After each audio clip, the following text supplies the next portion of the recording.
नमस्कार, आप देखना शुरू कर चुके हैं कंट्री इनसाइड न्यूज़ का डिजिटल प्लेटफॉर्म। बीजेपी के कार्यकारी अध्यक्ष का आज पटना की धरती पर ग्रांड स्वागत किया गया। पटना से विधायक रहे नितिन नवीन जब राष्ट्रीय अध्यक्ष बनने के बाद पहली बार पटना पहुंचे तो पटना एयरपोर्ट से लेकर बीजेपी कार्यालय तक सैकड़ों तोरण द्वार बनाए गए थे, सैकड़ों जगह पर स्वागत किया गया। साथ ही नितिन नवीन के स्वागत में पूरे बिहार से वर्तमान विधायक हो, पूर्व विधायक हो, सभी की मौजूदगी रही है। देखिए इस वीडियो में नितिन नवीन पहला संबोधन मिलर स्कूल ग्राउंड से क्या किया है। जो ऐतिहासिक कार्यक्रम आज पटना की धरती को देखने को मिला है, मैं इससे बहुत ही अभिभूत हूँ। मैं अपने प्रदेश नेतृत्व का भी आभार व्यक्त करता हूँ और साथ ही साथ यहाँ पर आए हुए तमाम युवा साथी कार्यकर्ताओं का भी बहुत बहुत अभिवादन करता हूँ कि आपने जो आज कार्यक्रम और जो स्वागत किया है उससे पूरी तरह से मैं आपका फिर से ऋणी हो गया हूँ और मैं आपका बहुत बहुत आभार व्यक्त करता हूँ। आज पटना आने का जो कार्यक्रम बना, मुझे लगा था, अभी हमारे नेता आदरणीय गिरिराज सिंह जी ने कहा कि नितिन तुम नहीं हो तो भी कार्यक्रम होता है। मुझे इस बात की खुशी है, यही तो भाजपा की खूबसूरती है कि भाजपा का एक एक कार्यकर्ता, अगर बूथ का ही कार्यकर्ता भी अगर राष्ट्रीय नेतृत्व के जगह पर बैठ जाता है तो वो भी राष्ट्रीय नेतृत्व की तरह काम करने लगता है। और एक एक कार्यकर्ता में इतनी क्षमता है कि वो किसी भी स्तर पे काम दे दीजिए, वो पूरा समूह उसका साथ खड़ा हो जाता है।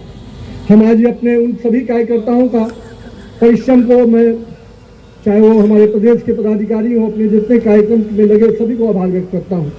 मित्रों, आज बिहार में आप लोगों ने प्रचंड जीत दी और प्रचंड जीत के बाद नरेंद्र मोदी और नीतीश कुमार की करिश्माई नेतृत्व ने जो परचम लहराया, उससे पूरा देश कहीं ना कहीं,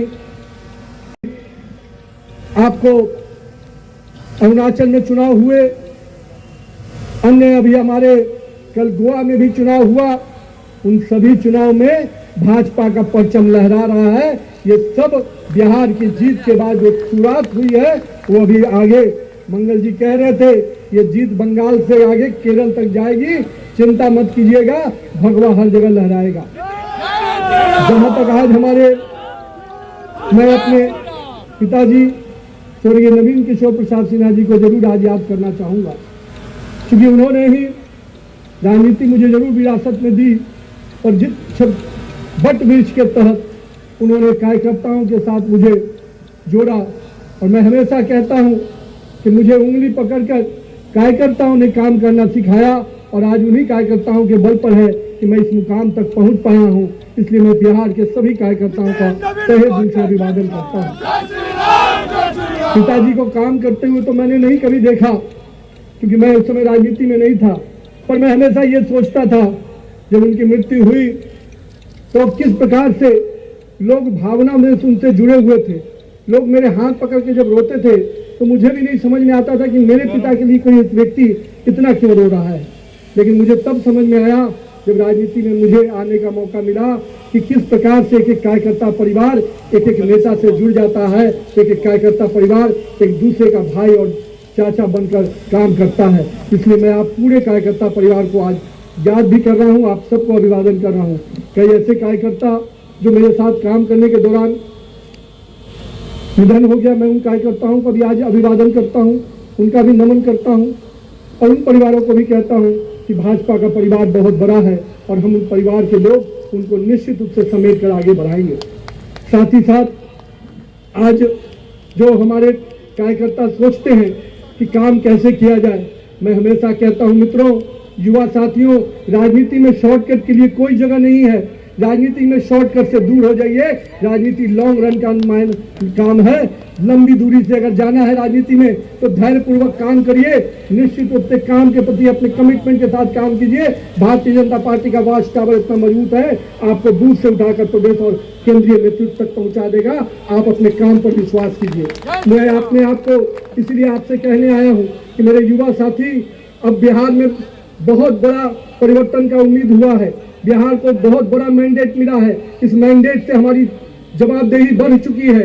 हम 202 के मैंडेट पे खड़े हैं तो कहीं ना कहीं हमें जनता ने भी हम उस उम्मीद के साथ हमें जोड़ा। सरकार को केवल सरकार की उपलब्धियों को नीचे तक ले जाने का काम साथ में साथ हमारे पूरे धैर्यपूर्वक सरकार की योजनाओं के साथ साथ जनता के साथ जुड़ के काम करना है। जनता ने जिस अपेक्षा से हमें वोट दिया है, जिस अपेक्षा से मत दिया है, उनकी अपेक्षाओं पर खरा उतरने का समय है।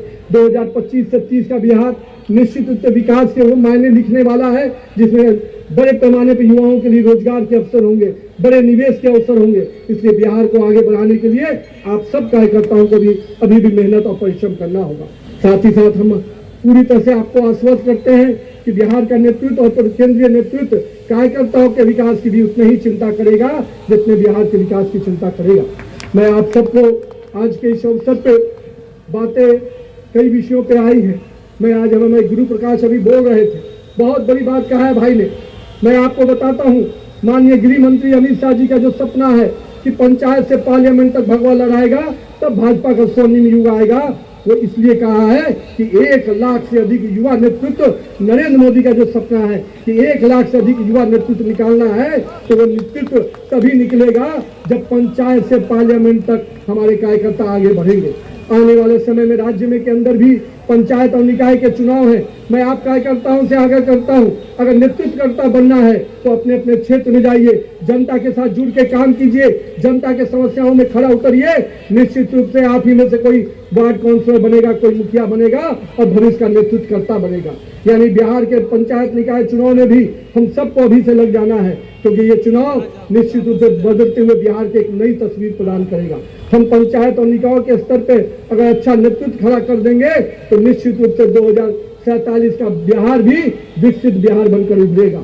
मैं आज यहाँ पर अपने साथियों से यह भी कहूंगा, कोई बहुत लोग ऐसे हैं जो पार्ट टाइम पॉलिटिक्स करते हैं, राहुल गांधी टाइप, जो आधा समय बिहार में जब आते हैं या देश में आते हैं तो केवल एक देश की बात थोड़ा मोड़ा करके फिर विदेश चल जाते हैं। इस पार्ट टाइम पॉलिटिशियन से नहीं बनना है, हम लोग फुल टाइम पॉलिटिशियन हैं। हम भाजपा के कार्यकर्ता 24 घंटा काम करते हैं, 24/7 काम करते हैं। तो आइए भाजपा के कार्यकर्ता पद्धति से आगे बढ़िए। ये जो पार्ट टाइम पॉलिटिशियन बिहार में भी एक है, सदन चलता है तो सदन में नहीं नजर आते हैं, जब मुद्दा मिलता है तो सड़क पर नजर नहीं आते हैं, और जब मौका हार होती है तो फिर कहीं विदेश चले जाते हैं। एक तो राहुल बाबा है, जिनको आप सब कोई देख रहे हैं किस प्रकार से अभी जर्मनी की जमीन पर गए थे, अब वहां भी जाकर देश को अपमानित कर रहे हैं।